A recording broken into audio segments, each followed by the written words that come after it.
अब आपकी क्या रेटिंग बनी वहाँ बीजिंग से? वहाँ मीडिया क्या मुकामी कह रहा है कि चाइना कैसे एंटिसिपेट कर रहा है ये? थैंक यू जानी साहब। एक बात से तो मैं टोटली एग्री करता हूँ जो मेरे भाई ने कही कि दोनों साइड जो है वो एक इसको मैं कहूँगा कि ये मैनेजमेंट क्राइसिस अच्छा। जो है वो किस्म का समिट है। हम्म। और दोनों ताकतें इस वक्त ऑफ कोर्स नहीं चाहती कि आपस में एक ओपन कन्फ्रंटेशन हो। हम्म। और उसकी रीजन बड़ी सामने है सबके, क्योंकि जो स्ट्रेट ऑफ हॉर्मुज से जो एनर्जी शॉक्स हैं, फिर उसके बाद जो इन्फ्लेशन बढ़ रही है, उसके बाद फिर प्रेसिडेंट डोनाल्ड ट्रंप के लिए एट होम जो स्टेबिलिटी के इश्यूज बन रहे हैं, पॉलिटिकल माइलेज उनकी कहाँ स्टैंड कर रही है इस वक्त।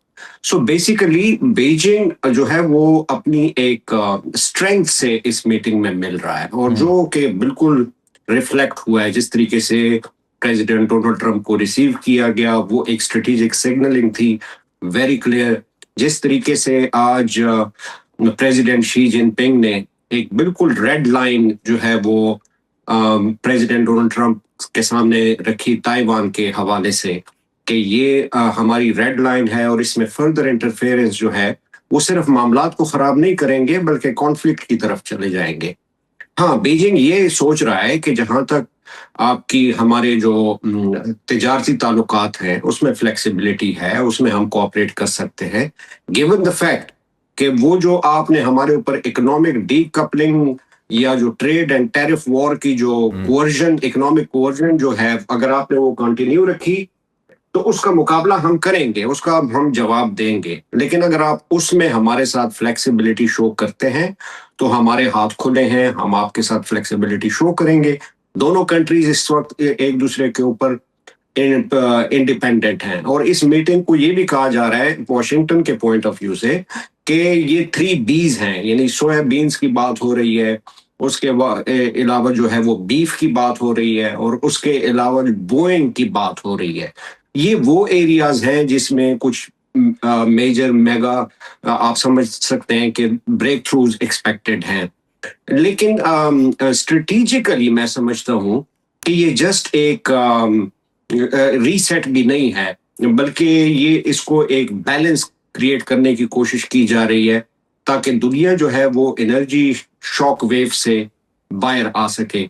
इसमें बीजिंग अपना भरपूर किरदार अदा कर रहा है और करना चाहता भी है। बिल्कुल ठीक है। अच्छा यासर साहब, आपने अपनी गुफ्तगू में कहा कुछ सिग्नलिंग का जिक्र किया रिसेप्शन से लेके मुलाकात तक कि उसमें चाइना का खास एक एंगल था, वो तो वाज़ेह कीजिए, क्या कहना चाह रहे थे आप? देखिए, एंगल ये है कि चाइना इस मेरा ख्याल है पहली दफा बड़ा खुल के पोजीशन ऑफ स्ट्रेंथ के साथ मिल रहा है। स्ट्रेटेजिक सिग्नलिंग ये है कि चाइना मजीद जो है वो बेंड नहीं करेगा अगर कोई वेस्टर्न हेजेमोन या जिस तरह अमेरिका उसको अपनी टर्म्स एंड कंडीशंस के ऊपर मजबूर करना चाहेगा, जो आज से 30 साल पहले या 25 साल पहले चाइना था।